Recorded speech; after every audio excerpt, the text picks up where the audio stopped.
ನಮ್ಮ Sahyadri news channel ಅನ್ನು YouTube, Facebook ಹಾಗೂ ಇನ್ಸ್ಟಾಗ್ರಾಂನಲ್ಲಿ ನೋಡಿ. ಸಬ್ಸ್ಕ್ರೈಬ್, ಲೈಕ್ ಮತ್ತು ಶೇರ್ ಮಾಡಿ ಪ್ರೋತ್ಸಾಹಿಸಿ. ಮಂಜುನಾಥ್ ಕೆ ನವಲೆ ಹಾಗೂ ದೀನ್ ದಯಾಳ್ ಜಿ ಅವರು ಕೂಡ ಉಪಸ್ಥಿತರಿದ್ದಾರೆ ಹಾಗೂ ಶಾಸಕರು ಕೂಡ ಉಪಸ್ಥಿತರಿದ್ದಾರೆ. ಇಂದಿನ ಪತ್ರಿಕಾಗೋಷ್ಠಿಯನ್ನು ಮಾನ್ಯ ಶಿವಮೊಗ್ಗದ ಶಾಸಕರಾದಂತಹ ಎಸ್ ಎನ್ ಚನ್ನಬಸಪ್ಪನವರು ನೆರವೇರಿಸಿಕೊಡಬೇಕಾಗಿ ವಿನಂತಿಸುತ್ತೇನೆ.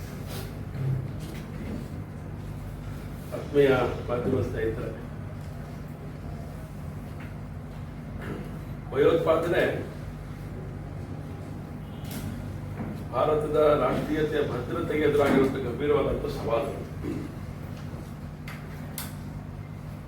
ಭಾರತ ವಿಭಜನೆಯ ನಂತರ ಈ ಸಂಘಟನೆಗಳನ್ನು ಹುಟ್ಟುಕೊಂಡಿರುವಂಥದ್ದು ಆ ಸತ್ಯ ಜಗದ್ದಾಹಿರಾಗಿರುವಂಥದ್ದು ಎಲ್ಲರಿಗೂ ಗೊತ್ತಿರುವಂತಹ ಸತ್ಯ ಸಂಗತಿ. ಭಯೋತ್ಪಾದನೆ ಇಸ್ಲಾಮಿಕ್ ಮತ್ತು ಎಡ ಸಿದ್ಧಾಂತಗಳ ಪರಾಪೋಷಿತವಾಗಿ ನಡೀತಾ ಇರುವಂತಹ ಒಂದು ಸಂಗತಿ. ಜಿಹಾದಿ ಮನಸ್ಥಿತಿಯ ಉದ್ದೇಶ,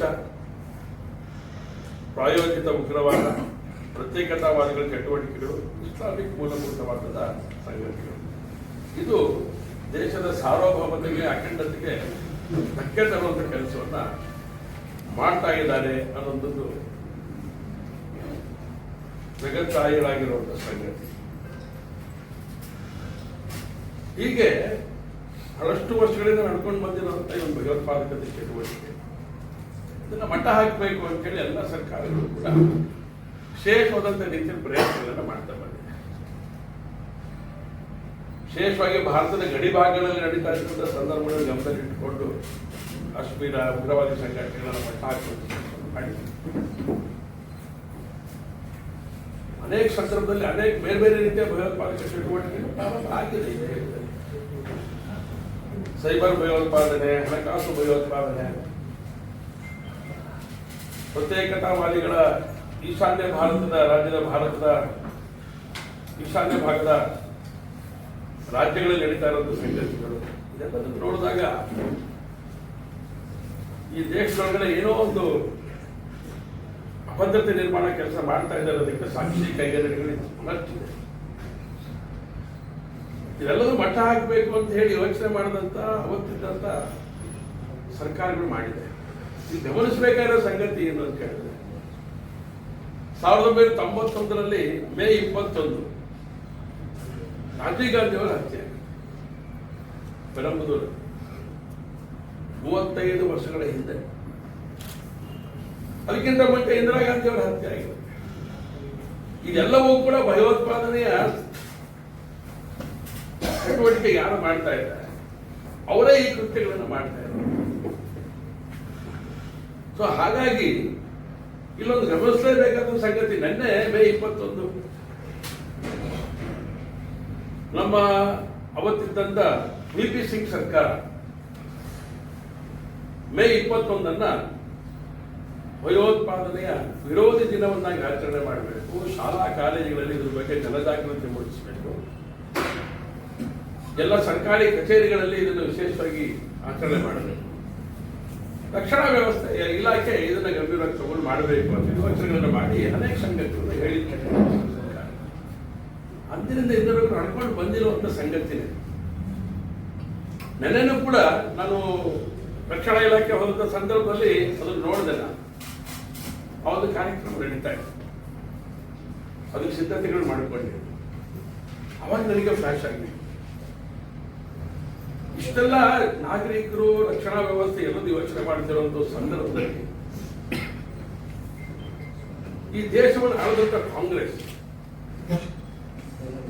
ಈ ದಿನಾಚರಣೆ ಮಾಡಬೇಕು ಅಂತ ಹೇಳಿದಂತ ವಿ.ಪಿ. ಸಿಂಗ್ ಅವರ ಸರ್ಕಾರ ಜನಜಾಗೃತಿ ಮೂಡಿಸುವಂತ ಕಾರ್ಯ ಈ ಎಲ್ಲ ಸಂದರ್ಭದಲ್ಲೂ ಕೂಡ ಬಹಳ ವಿಶೇಷವಾಗಿ ಎಚ್ಚರಿಕೆಯಿಂದ ಇರಬೇಕಾಗಿರುವಂತದ್ದು ಕಾಂಗ್ರೆಸ್ಸಿನ ನೇತೃತ್ವದಲ್ಲಿ. ರಾಜೀವ್ ಗಾಂಧಿ ಹತ್ಯೆ ಮಾಡಿದ್ದು ಉಗ್ರಗಾಮಿಗಳು. ಪ್ರಭಾಕರನ್ ಅವರ ನೇತೃತ್ವದಲ್ಲಿ ಏನ್ ತಂಡ ಇತ್ತು, ಎಲ್.ಟಿ.ಟಿ.ಇ ನೇತೃತ್ವ, ಅವರ ಗುಂಪಿನಲ್ಲಿದ್ದಂತ ಒಬ್ಬ ಹೆಣ್ಮಕ್ಳು ಮಾಡಿದಂತ ಕೃತ್ಯ ಈ ಕಾಂಗ್ರೆಸ್ಗೆ ಏನು ಅನಿಸ್ತಾ ಇಲ್ವಾ? ಯಾವುದ್ರ ಕಾಂಗ್ರೆಸ್ಸಿನ ನೀತಿ ಹಾಗಾದ್ರೆ? ತಮಿಳುನಾಡಿನಲ್ಲಿ LTT ಪ್ರಭಾಕರನ ನಾಯಕತ್ವದೊಳಗೆ ಈ ಘಟನೆ ನಡೆದಾಗ ಇವತ್ತು ಆ LTTಯ ಭಾವಚಿತ್ರಕ್ಕೆ ಗೌರವ ಸಮರ್ಪಣೆ ಮಾಡುವಂತ TVKಯ ಮುಖ್ಯಮಂತ್ರಿ, TVK ಮುಖ್ಯಮಂತ್ರಿ ಆಗ್ಲಿಕ್ಕೆ ಕಾರಣಕರ್ತರು ಯಾರೋ ಇದೆ ಕಾಂಗ್ರೆಸ್ಸಿನ 5 ಜನ ಶಾಸಕರು ಓಡಿ ಹೋಗಿ ಅವರಿಗೆ ಬೆಂಬಲವನ್ನು ವ್ಯಕ್ತ ಮಾಡಿದ್ರು. ಹಾಗಾದ್ರೆ ಈ ದೇಶದ ಜನಕ್ಕೆ ಏನು ಹೇಳಿಕೊಂಡಿದ್ದೀರಿ ನೀವು?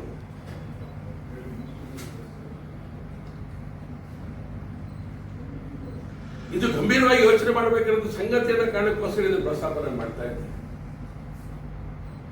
ಕಾಂಗ್ರೆಸ್ಸಿನ ನೇತೃತ್ವದ ಸರ್ಕಾರದ PV ನರಸಿಂಹರಾವ್ ಹೇಳಿದ್ರು, ಭಯೋತ್ಪಾದಕತೆ ವಿರುದ್ಧವಾಗಿ ನಾವು ಸಿಡಿದೇಳಬೇಕು ಅಂತ ಹೇಳಿ, ಜಾಗೃತಿ ಮೂಡಿಸಬೇಕು ಅಂತ ಹೇಳಿ.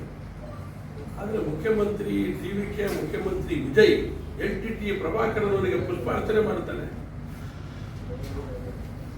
ನಿಮ್ಮ ತಂದೆ ಹದ ಆಗಿದ್ದಂತ LTT ಉಗ್ರಗಾಮಿಗಳ ನೇತೃತ್ವ ನಾಯಕತ್ವಕ್ಕೆ ನೀವು ಬೆಂಬಲ ಕೊಡುವಂತ ರೀತಿ ಒಳಗಡೆ ಇವತ್ತು ನಡ್ಕೊಂಡಿದ್ದೀರಿ ಅಂತ ಹೇಳ್ತಾರೆ. ಹೇಗೆ ನಿಮ್ಮನ್ನು ನಂಬಬೇಕು? ಭಯೋತ್ಪಾದಕತೆ ಕುಮ್ಮಕ್ಕು ಕಾಂಗ್ರೆಸ್ ಕೊಡ್ತಾ ಇದೆ. ಹಾಗಾದ್ರೆ ಈ ದೇಶದ ಕ್ಷಮೆಯನ್ನು ಕೇಳಬೇಕು ಕಾಂಗ್ರೆಸ್. ಈ ದೇಶದ ಕ್ಷಮೆಯನ್ನು ಕೇಳಬೇಕು. ಒಂದ್ ಕಡೆ ಭಯೋತ್ಪಾದಕದ ಬಗ್ಗೆ ಚರ್ಚೆ ನಡೆಯುತ್ತೆ ಈ ದೇಶದಲ್ಲಿ, ಅದರ ಸಂಹಾರಕ್ಕೆ ವಿಶೇಷವಾದಂತಹ ಕ್ರಮಗಳನ್ನು ತಗೊಳ್ತಾರೆ. ಅದು ನೀವು ಯಾವ ಈ ದೇಶದ ಪ್ರಧಾನಮಂತ್ರಿ ರಾಜೀವ್ ಗಾಂಧಿ ಅವರನ್ನು ಹತ್ಯೆ ಮಾಡಿದಂತ ಆ ನಾಯಕನನ್ನ ಗೌರವ ಸಮರ್ಪಣೆ ಮಾಡುವಂತ ವ್ಯಕ್ತಿಗೆ ಇವತ್ತು ನೀವು ಬೆಂಬಲ ವ್ಯಕ್ತ ಮಾಡಿದಿರಲ್ಲ, ನಿಮ್ಮಂತ ನೀಚರು ಇದ್ದಾರೆ ಈ ದೇಶದಲ್ಲಿ ಇದ್ದಾರ? ಏನು ಅನ್ಸೋದೇ ಇಲ್ಲ ನಿಮಗೆ? ತಂದೆಯನ್ನು ಕಳ್ಕೊಂಡ ಮಗ ಯಾರಿಗೆ ಬೆಂಬಲ ಕೊಡ್ತಾ ಇದ್ದೀರಿ ನೀವು?